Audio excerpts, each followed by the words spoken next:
This is, as always, the version in English about the content that I made in the video in Danish. And before I get started, I must say that this is a very tender subject. So please be warned. Yeah. I was talking about passive suicidal. And I did that because we always talk about the narcissist this, and the narcissist that.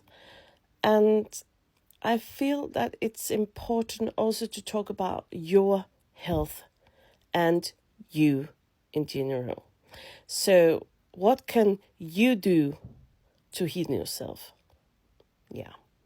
So the next content on TikTok or on my TikTok channel will be about what you can do and some of the reasons why we are letting other people abuse us. Why we don't break free, and perhaps there's some childhood triggers and stuff like that. Yeah. But today's sound video for you guys here are about passive suicidal. And just because you are passive, which clearly is the opposite of being active, you must pay attention, because this is just as serious as people actually planning to go ahead and take their own life. So that's why I felt that this video was important to make. When you are a passive suicidal person, you're in the state when you're just like, oh, why did I wake up? I wish it could disappear. I wish I was never born. The world would be a better place without me. Or stuff like, I hope I get into a car crash. Yeah. The thing is that the passive suicidal hadn't yet sat down and thought about what day am I going to do this and how am I going to do this. Unlike the active suicidal people, they actually have a plan. So there's still hope here. Yeah. And what are the reasons for this state of mind? Well, there can be a lot of reasons. This channel here on TikTok is about being with a narcissist. So that's one of the clear reasons. And there's also another reason. It can be depression, or it can be bipolar disorder. Yeah. People with BPD has this on a daily basis. This, I don't want to be here anymore. Or it can be that you started using some kind of substance, drugs or alcohol, or maybe you got a gambling problem. Yeah. So there's many reasons. It could also be that there was something traumatic in your life. Sometimes we have childhood traumas that we don't even know that we have. And when you meet this narcissist or we're in this relationship, suddenly everything gets triggered. Because sometimes we hide the terrible stuff that happens to us. We hide it far, far away. And suddenly it gets triggered. So you can be in this hopeless, passive suicidal state due to some traumas. Yeah. And again, it could be a childhood trauma because you were neglected as a child, or emotionally abused, or maybe you were, sex abused, or maybe you were bullied in school, or maybe you were sick, had a life-threatening illness. Yeah. And as an adult, you can also get trauma. You can get trauma from being in an accident, and suddenly you cannot do the same stuff you did before physically. So that can also set a trauma in you. Yeah, and then there's this stress, A stressful life can trigger this also. And you can come to a state where you feel like you're hopeless or worthless. Yeah. And then you can think, oh, well, I might as well just go away. Yeah. Or maybe you lost someone you loved.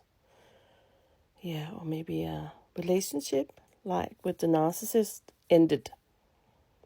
So that can also trigger it. Or maybe you just can't cope with things at work. That can also trigger stress. And then there's this small topic I want to bring up, even that the content here is about narcissism, and that's the stuff where you're confused about your sexuality. Maybe you feel like you're a gay person, or maybe you feel like you're caught in the wrong gender, or maybe you feel like you're transsexual. So that's also some of the things. Yeah. So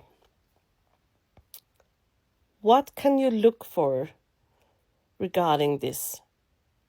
If you are a loved one to a person who's been in this narcissistic relationship, what can you look for? There are some signs. So if the person is seeming really sad or hopeless, that's a sign. Maybe they don't want to attend to anything anymore. They self-isolate. That's also a sign. Maybe they have trouble sleeping or have mood swings. Or, this is a really tough one, maybe they start to give meaningful stuff away. Like, you always love this dress, or I know you always ask, about those plates. Just take it. I don't need it anymore. That's a sign to look for. Yeah. Or if you can see clearly signs that they are self-harming. They can also be a little aggressive. Or maybe they start to drink or use drugs and stuff like that. And if you find out that they were actively searching for things to cause self-harm, then you really, really need to react on that. Like looking for weapons or buying pills and stuff like that. So, yeah, this is a tough subject. It is. But it's important to seek help. And if you don't want to seek any help, please ask yourself some questions. So, what triggered this? What happened in my life that did that I'm in this state of mind? Yeah. But again, I really, really hope that you get some help, because this is really serious. It is. Yeah. And find some help lines. Please promise me that you will sit down and find some lines that you can call to if it gets out of hand. If you don't have a loved one or a close friend or anyone to talk with, please, please promise me that you will find some helplines and have that number code on your phone so you can just press the button. Yeah. I have a minute limit here, so the time is running out. I just want to say, please promise me that you take very good care of yourself. Yeah. And as a loved one, please look for the signs. Take care. Stay safe. Promise me that.